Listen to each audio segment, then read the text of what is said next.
Today, we are going to talk about Taiwan cultural creative industry, asking the questions, could and how culture and creativity be an industry? Taiwan tend to use the term 文化创意产业, translated in English as cultural creative industry, which is combine the notions of cultural industry and the creative industry. The notion of the cultural industry and the creative industry have different roots of development, but have shared a great deal of ideas and practices. This lecture will have 3 parts. Part 1, we will look at the notion of cultural industry. Part 2, we will talk about the notion of creative industry. In Part 3, we will finally examine the notion of culture and the creative industry. Part 1, cultural industry. We are asking 3 questions. First, these 2 words, culture and the industry, built up separately over centuries. Second, are culture and the industry opposed? Third, how does 2 words combined as cultural industry? This is what the industry looks like. So this picture is what culture has been highlighted. Then we will ask, what is industry?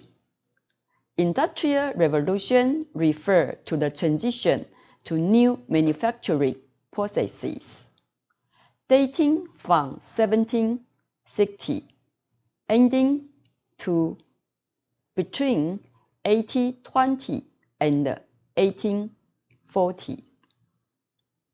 Firstly, industrial revolution has changed from hand production method to machines. Second, industrial revolution has transited from wood and other biofuels to coal. Third, industrial revolution have had new chemical manufacturing and iron production processes.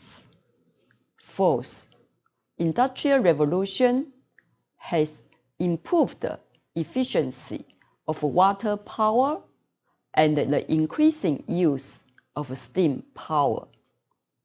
Fifth, industrial revolution has had development of machine tool and the rise of factory system. Then we will ask, what is culture? Edward Taylor defined culture. Then we will ask, what is cultural definition?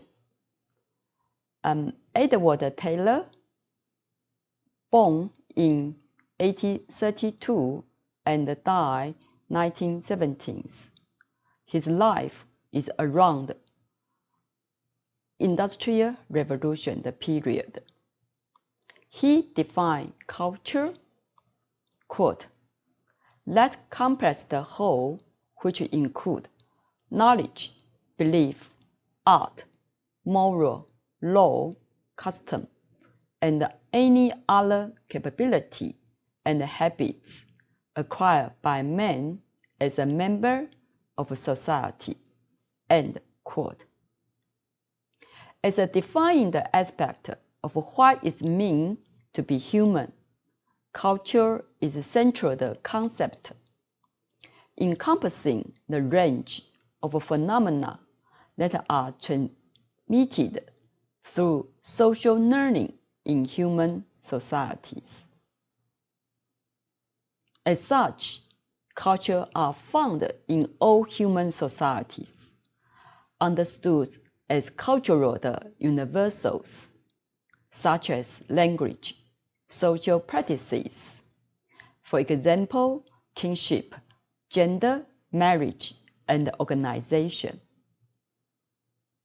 and also expressive forms such as mythology, philosophy, literature, art, music, dance, literature, religion, and science, as well as technology.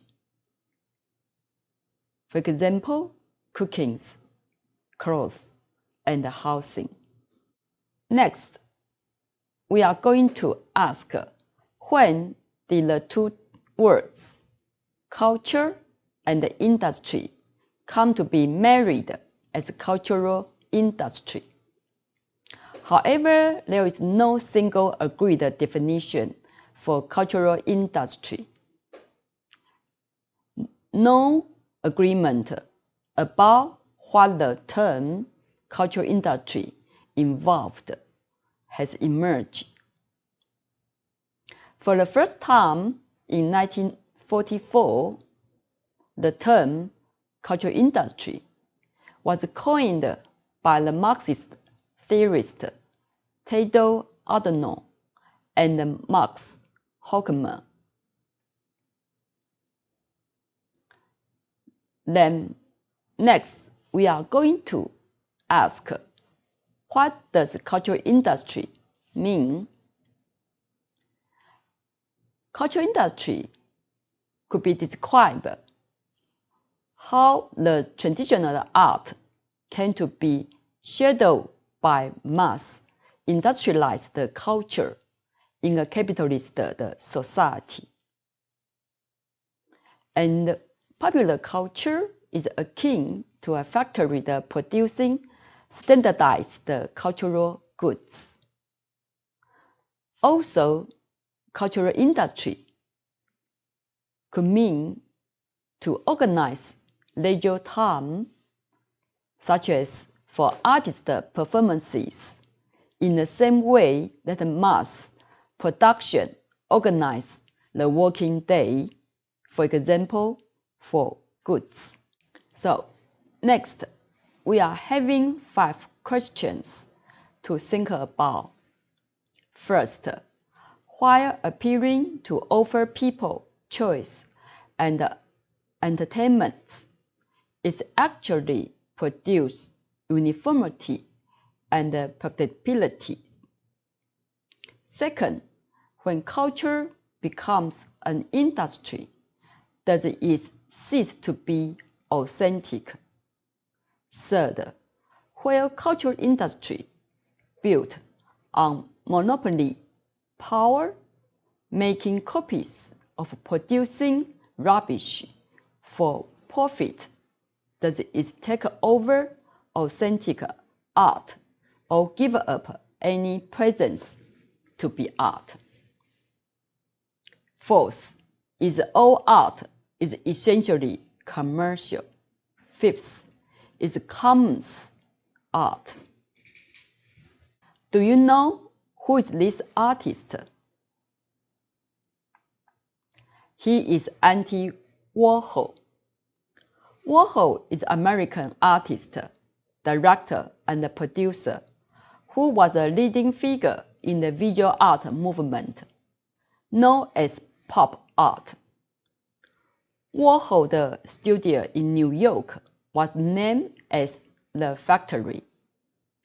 During the 1960s, Warhol began to making paintings of iconic American objects by mass producing the images of consumer goods. Pop art is akin to a factory producing the standardized cultural goods for the commercial purpose. So next, we are going to talk about pop art. So this visual art movement presented a challenge to traditional of fine art by including imagery from popular and mass culture, such as advertising, comic books, and mundane cultural objects. Pop art is often associated with the use of mechanical means of reproduction or rendering techniques.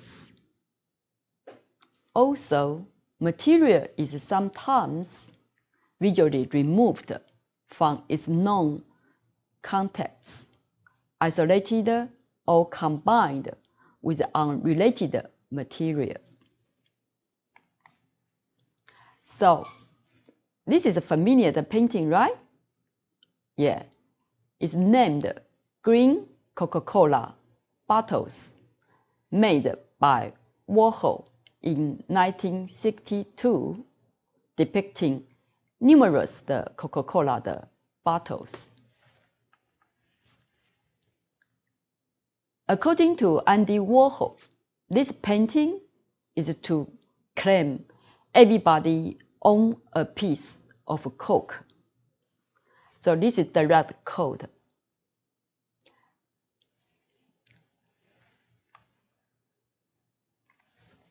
According to Andy Warhol, quote, "What is great about this country is that Americans started the tradition where the richest consumer buying essentially the same thing as the poorest. You can be watching TV and see Coca-Cola, and you know that the president drinks Coca-Cola. The celebrity Liz Taylor drinks Coca-Cola, and just think you can drink Coca-Cola too. A Coke is a Coke, and no amount of money can get you a better Coke than the one the bum on the corner is drinking. All the Cokes are the same, and all the Cokes are good. Liz Taylor knows it, President knows it, and the bum knows it, and you know it too." Andy Warhol also claimed this painting is democratical equality.